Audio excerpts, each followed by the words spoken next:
يشتغلوا شلب في الرجال بتاع النسوان، او العكس ممكن بالمناسبه الشلب يكون راجل بيشلب واحده. صح ولا ما صح؟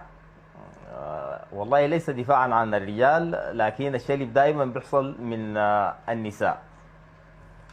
ليه لكن؟ ليه لكن؟ طيب يعني هل انتوا رخوين للدرجه دي؟ نحن والله ما هشين؟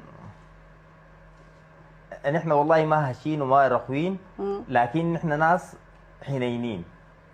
فمجرد ما نفقد اها المودة والحنية والاهتمام الزايد، خلاص نحن بتكونوا كده عرضه للشلب. نكون عرضة للشريك.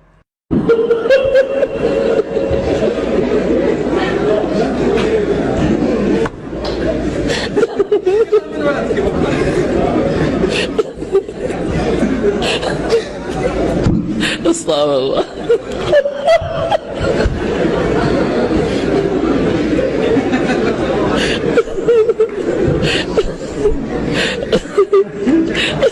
خليه يروح هذا.